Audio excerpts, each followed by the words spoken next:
$800. Brand new tires. 18,000 miles later, a tire tech pulls me into the bay and tells me they're done. Worn to the wear bars. Not safe to drive.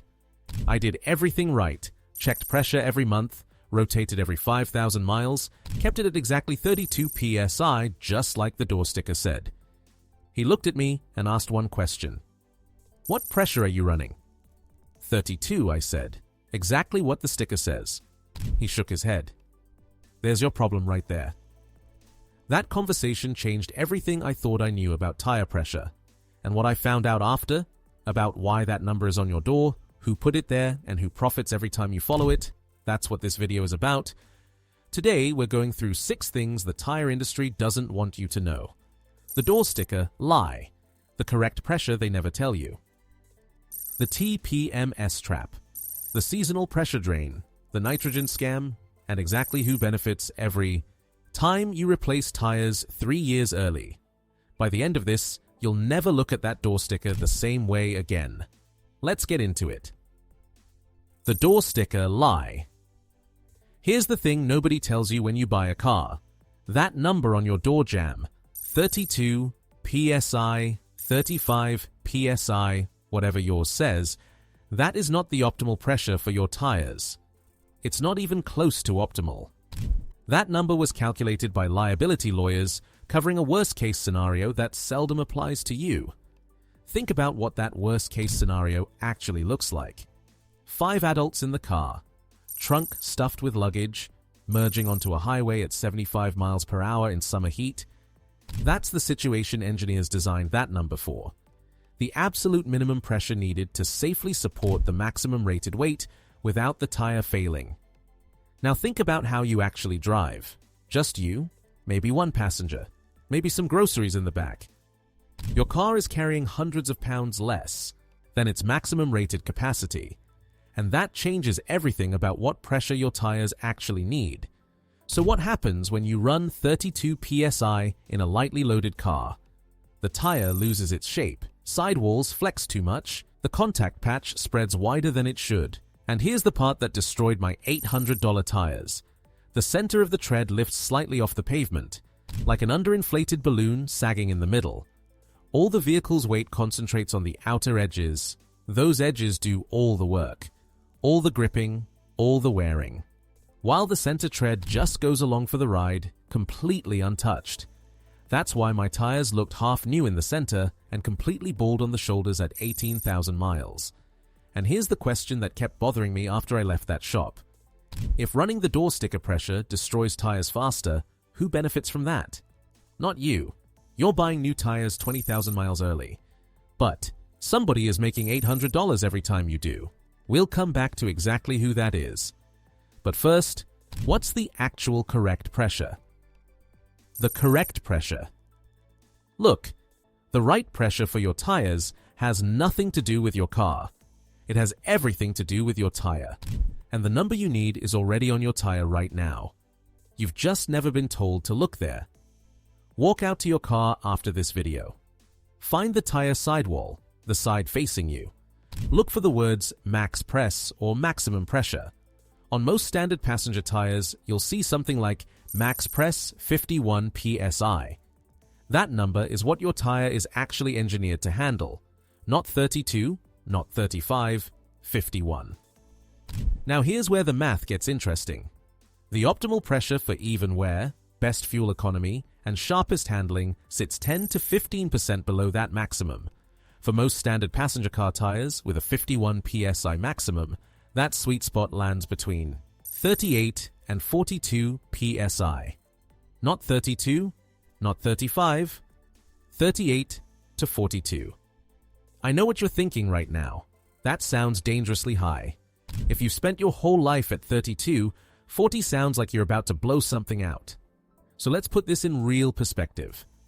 If your tire is rated for 51 PSI maximum and you're running 40, that's not even 80% of its rated capacity. You're not overinflating anything. You're running the tire closer to where it was actually designed to perform. The door sticker pressure isn't optimized for your tire. It's optimized for lawyers. After I replaced my destroyed set, I ran an experiment. Same brand, same tire model, same driving habits. Only one variable changed: pressure. 40 PSI instead of 32. I've now put 35,000 miles on that set, and they're wearing perfectly even across the entire tread. Not a hint of edge wear. At this rate, they'll easily exceed 70,000 miles. That's nearly 4 times what I got from the first set following the door sticker. Nearly $300 saved every single year just from ignoring that sticker. But here's what almost everyone gets wrong after learning this. They set their pressure once and forget it. And that's exactly where the next trap catches you. The TPMS trap. So you set your pressure correctly, 40 PSI, you feel good, and now you're thinking, if anything goes wrong, my TPMS warning light will catch it. It won't. At least not when it actually matters. Here's how TPMS actually works. That little light on your dashboard triggers when pressure drops 25% below the manufacturer's recommended level. If your door sticker says 32 PSI, that warning light won't illuminate until you hit approximately 24 PSI. 24 PSI is not a maintenance reminder, that's an emergency. At 24 PSI, your sidewalls are flexing so severely that heat build-up alone can cause a blowout. Your stopping distance has increased dramatically. Your handling is compromised in ways you can't feel until something goes wrong. By the time that light comes on, you've already been destroying your tires for weeks, maybe months, silently. While you drove around thinking everything was fine. Think about it this way. Your TPMS is a smoke detector. It doesn't beep when your cooking gets smoky. It screams when your house is on fire. That light isn't there to help you maintain correct pressure. It exists purely to prevent catastrophic failure. 2 completely different jobs. So what actually watches your pressure between emergencies? You do. With a gauge. Get a digital tire pressure gauge that reads to 1/10 of a PSI. Around $15. Check every single month, cold, before you drive anywhere. Morning checks only. Cold readings give you accurate numbers. $15 and 5 minutes a month. That's the only thing actually watching your tires between drives. The seasonal pressure drain. Here's something that catches everyone off guard. You set your tires to 40 PSI in September. Feels good, you're doing it right. November hits, temperatures drop. Car starts feeling soft in corners again. You grab the gauge, 34 PSI. You lost 6 pounds of pressure and never touched a thing. This isn't a leak, this is physics. For every 10-degree drop in outside temperature, your tires lose approximately 1 PSI, just from the air inside contracting in the cold. Set your tires in summer at 80 degrees, winter drops to 30, that's a 50-degree swing.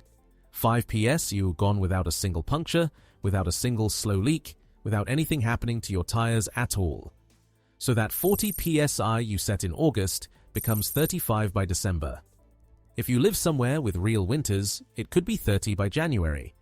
And your TPMS light, sitting quietly at 24 PSI threshold, won't say a word. 2. Specific times to check more than once a month. First 2 weeks of autumn when temperatures start dropping fast. First 2 weeks of spring when they swing back up.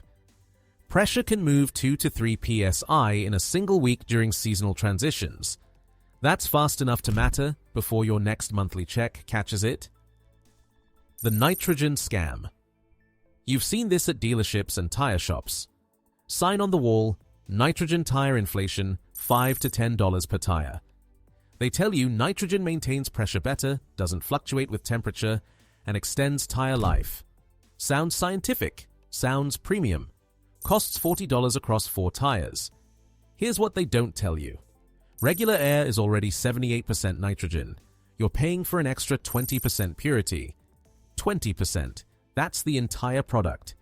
20% more nitrogen than what's already free at every gas station in the country. The actual measurable difference? Studies show pure nitrogen retains pressure. Approximately 1 PSI better than regular air over an entire year. 1 PSI over 12 months. That's less than the pressure difference between a warm afternoon and a cold morning.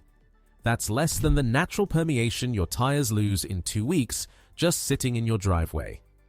Now think about who's selling you this. The same tire shop that set your pressure at 32 PSI and never corrected it. The same dealership that benefits when you replace tires 20,000 miles early. Now they're charging $40 for compressed air that's 20% purer than free, with a straight face and a laminated sign. Real talk, the only vehicles where nitrogen fill makes a measurable difference are race cars and commercial aircraft. Your daily commute is not that application. But here's the thing, the nitrogen scam, the door sticker number, the TPMS false security, none of this is accidental. There's a system behind all of it, and it's been working on you for years. Who benefits? Remember that question from the beginning. Who benefits when you replace tires 20,000 miles early? Let's actually answer it. Because once you see the full picture, you can't unsee it. 3 groups. 3 different ways of profiting from your tire pressure ignorance. First, the manufacturers. They set that door sticker number low deliberately. Not because it's optimal for your tires, because it covers their worst-case liability scenario. Low number protects them legally. What it does to your tire wear is not their problem. You bought the car already. Second, the tire shops. They know the correct pressure. The tech who told me about my destroyed tires knew instantly what 32 PSI does to a lightly loaded car. He's seen it thousands of times. But knowing and volunteering that information are 2 different things. Every time you walk 20,000 miles early, needing a new set, that's $800 in their register. They're not lying to your face. They're just not correcting you. Both cost you the same amount of money. Third, the dealerships, nitrogen fills, TPMS resets. Tire inspections bundled into every service. Every single one of these services exists because drivers don't understand tire pressure and don't own a $15 gauge. Informed customers don't need any of it. Uninformed customers pay for all of it, repeatedly. Every layer of this system extracts money from the same source, your tire pressure ignorance, and the fix costs $15 and 5 minutes a month. Here's exactly what you do right now. Go to your car. Find the maximum pressure on your tire sidewall. Start 6 PSI above your door sticker number. The door sticker says 32, set it to 38. Drive for 2 weeks. Check the wear pattern, edges wearing faster, add 2 PSI, center wearing faster, drop 2 PSI. Most people land between 38 and 42 PSI. Set a reminder on your phone right now, first of every month. 5 minutes, 4 tires, done. That's the whole system beaten. $300 a year, $15 gauge, 5 minutes a month. That's the entire fix. What pressure are you running right now? Drop it in the comments. I'll tell you if you're in the danger zone.